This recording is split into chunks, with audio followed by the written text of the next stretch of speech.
Sir ನಿಮ್ಮ ಆಪ್ತ ಸ್ನೇಹಿತರು ಜಮೀರ್ ಅವರೇನೋ ಜೆಡಿಎಸ್ ಹೋಗ್ತಾ ಇದ್ದಾರೆ ಅನ್ನೋ ಒಂದು ಚರ್ಚೆ ಇದೆ ಸರ್. ನಿಮ್ಮ ಹೂವು ಎಲ್ಲ ಮಾಧ್ಯಮದವ್ರು ಸೃಷ್ಟಿ ಇವೆಲ್ಲ ಎಲ್ಲ ಹೋಗ್ಬಿಡ್ತಾನೆ ಜಮೀರಣ್ಣ JDSಗೆ ಅವನೇನೋ ಸ್ಟೇಟ್ಮೆಂಟ್ ಕೊಟ್ಟವನ. ನೆನ್ನೆನೂ ಸ್ಪಷ್ಟೀಕರಣ ನೀವೇ ಕೊಟ್ಟಿದ್ದೀರಾ, ಯಾವುದೇ ಕಾರಣಕ್ಕೆ ನಾನು ಹೋಗಲ್ಲ ಅಂತ ಹೇಳವನೆ ಅಂತ. ಹೋಗಲ್ಲ ಅನ್ನೋದೇ ರಾಜಕೀಯ ಸರ್. ಏನೋ ನನಗಿನ್ನ ಮಾಹಿತಿ ನಿಮ್ಗೆ ಸ್ವಲ್ಪ ಜಾಸ್ತಿ ಇರ್ತದೆ. ಏನೋ ಇಂಟರ್ನಲ್ ಏನಾರು ಇದೆಯಾ? ನೀವು ಹೇಳ್ಬೇಕು ಸರ್. ನನಗೆ ನಾವು ಆಪ್ತರಿದ್ದೀವಿ, ನಮಗೇನೋ ಹೇಳಿಲ್ಲ ಅವನು ಹೋಗ್ತೀನಿ ಅಂತ. ಈಗ ನಮ್ಮನ್ನ ಕಾಂಗ್ರೆಸ್ಗೆ ಕರ್ಕೊಂಬಂದವನು ಅವನೇನೆ. ನಾವು ದಳದಲ್ಲಿದ್ದಾಗ ಬೇಡ ಬಾ ನಾವು ಕಾಂಗ್ರೆಸ್ಗೆ ಹೋಗೋಣ, ಇಲ್ಲಿ ಯಾಕೋ ಸರಿ ಇಲ್ಲ ಅಂತ ಕರ್ಕೊಂಬಂದವನು ಅವನೇನೆ. ಈಗ ವಾಪಸ್ ಹೋಗ್ಬೇಕಾದ್ರೆ ನಮ್ಮನ್ನು ಕರ್ಕೊಂಡು ಹೋಗ್ಬೇಕು ಅವನು. ಸುಮ್ಮನೆ ಒಬ್ಬನೇ ಹೋಗ್ಬಿಡ್ತಾನ. ಹಾಂ, ಕರ್ಕೊಂಡು ಹೋಗ್ಬೇಕು, ಅವ್ನು ಜವಾಬ್ದಾರಿ ಅಲ್ವಾ. ಕರ್ಕೊಂಬಂದಿರೋನು ಅವನು. ಈಗ ಕರ್ಕೊಂಡು ಹೋಗ್ಬೇಕಾದ್ರೆ ಎಲ್ಲರೂ ಮಾತಾಡಿ ನಮ್ಮ ಜೊತೆ ಕರ್ಕೊಂಡು ಹೋಗ್ಬೇಕು ನಮ್ಮನ್ನು. ಅವ್ನು ಹೋಯ್ತೀನಿ ಅಲ್ಲ, ಅವ್ನು ಕರೆದ್ರೆ ಮಾತಾಡ್ತೀವಿ. ಆಮೇಲೆ ಸಾಧಕ ಬಾಧಕ ತೀರ್ಮಾನ ಆಗ್ಬೇಕಲ್ಲ. ಅಲ್ಲೇನಾರ ನನ್ನನ್ನು ಉಪಮುಖ್ಯಮಂತ್ರಿ ಮಾಡ್ತಾರಾ JDSನಲ್ಲಿ? ಏನೋ ತೀರ್ಮಾನ ಆಗ್ಬೇಕಲ್ಲ ಅದೆಲ್ಲ. ಸುಮ್ಮನೆ ಇಲ್ಲಿಂದ ಖಾಲಿ ಕೈನಲ್ಲಿ ಹೋಗೋದು, ಖಾಲಿ ಕೈಯಲ್ಲಿ ಬರೋದು ಏನು ಪ್ರಯೋಜನ? ಜವಾಬ್ದಾರಿ ಅಂತೂ ಇದೆ ಸರ್ ಅವ್ರ ಮೇಲೆ. ಯಾರ ಮೇಲೆ? ಹೌದೌದು, ನಮ್ಮನ್ನು ಕರ್ಕೊಂಬಂದವನು ಅವನೇನೆ. ಇಲ್ಲಿಗೆ ಕಾಂಗ್ರೆಸ್ ಕರ್ಕೊಂಬಂದವನು ಅವನೇನೆ. ಈಗ ಕರ್ಕೊಂಡು ಹೋಗ್ಬೇಕಾಗಿರೋನು ಅವನೇನೆ. ನಮ್ಮ ಹತ್ರ ಚರ್ಚೆ ಮಾಡ್ಬೇಕಾಗಿರೋನು ಅವನೇನೆ. ನೀವು ಕೂಡ ಹಿರಿಯ ತಾವು ಕೂಡ ಹಿರಿಯ ಶಾಸಕರು, ತಾವು ಹೋಗ್ಬೇಕಾಗಿತ್ತು, ಯಾಕೆ ಹೋಗಲಿಲ್ಲ? ಇಲ್ಲ, ನಮಗೆ ಅವರು ಅವಾಗ ನಾವು ಹೇಳ್ದೋ, ನಾವು ಅಂಬೇಡ್ಕರ್ ಜಯಂತಿ ಇತ್ತು ನಮಗೆ. ಅಂಬೇಡ್ಕರ್ ಜಯಂತಿ ಭಾಳ ಮುಖ್ಯ ನಮಗೆ. ನಮ್ಮ ಮಂತ್ರಿಗಿರಿಗಿನ್ನ ಅಂಬೇಡ್ಕರ್ ಜಯಂತಿ ಮುಖ್ಯ ನಮಗೆ. ಅಂಬೇಡ್ಕರ್ ಅವ್ರಿಗೆ ನಾವು ಗೌರವ ಸಲ್ಲಿಸ್ಬೇಕಪ್ಪ. ಅದು ವರ್ಷಕ್ಕೆ ಒಂದು ಸರಿ ಬರೋದು. ನಾನು ಅಂಬೇಡ್ಕರ್ ಜಯಂತಿ ಬಿಟ್ಟು ಬರ್ಲಿಕ್ಕೆ ಸಾಧ್ಯ ಇಲ್ಲ. ಅಂಬೇಡ್ಕರ್ ಜಯಂತಿ ಆದಮೇಲೆ ಒಂದು ಮೀಟಿಂಗ್ ಕರೀರಿ, ಎಲ್ಲ ಒಟ್ಟಿಗೆ ಹೋಗೋಣ ಅಂದು. ಇಲ್ಲ ನಾವು ಈಗಲೇ ಹೊರಟ್ಬಿಟ್ಟಿದ್ದೀವಿ ಅಂದ್ರೆ ನೀವು ಹೋಗ್ಬಿಟ್ಟು ಬನ್ರಪ್ಪ, ನಾವು ಅಂಬೇಡ್ಕರ್ ಜಯಂತಿ ಮಾಡಬೇಕು ಅಂತೇಳಿ ನಾನು ಅದನ್ನು ಹೋಗಲಿಲ್ಲ. ನಾನು ಅಂಬೇಡ್ಕರ್ ಜಯಂತಿಲಿ ಭಾಗವಹಿಸಿದೆ.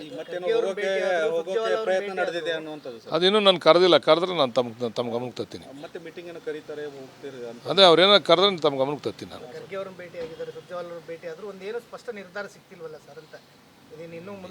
ನೋಡ್ರಿ, ಎಲ್ಲದಕ್ಕೂ ಕಾಲ ಕೂಡ ಬರಬೇಕು. ಸಮಯ ಬಂದಾಗ ಎಲ್ಲ ಕೂಡ ಆಗ್ತವೆ. ಈಗ ಸದ್ಯಕ್ಕೆ ಈಗಿರ್ತಕ್ಕಂಥ ವಾತಾವರಣದಲ್ಲಿ ಈ ತಮಿಳುನಾಡು ಚುನಾವಣೆ ಇದೆ. ಆ ಚುನಾವಣೆಗಳೆಲ್ಲ ಆಗಬೇಕು, ರಿಸಲ್ಟ್ಗಳು ಬರಬೇಕು. ರಿಸಲ್ಟ್ಗಳು ಬಂದಮೇಲೆ ಆಮೇಲೆ ರಾಜಕೀಯ ಅದರದ್ದೇ ಆದಂಥ ತಿರುವನ್ನು ತೆಗೆದುಕೊಳ್ತದೆ. ಸರ್ ನಿಮ್ಮ ಆಪ್ತ ಸ್ನೇಹಿತರು ಜಮೀರ್ ಅವರೇನೋ JDS ಹೋಗ್ತಾ ಇದ್ದಾರೆ ಅನ್ನೋ ಒಂದು ಚರ್ಚೆ ಇದೆ ಸರ್.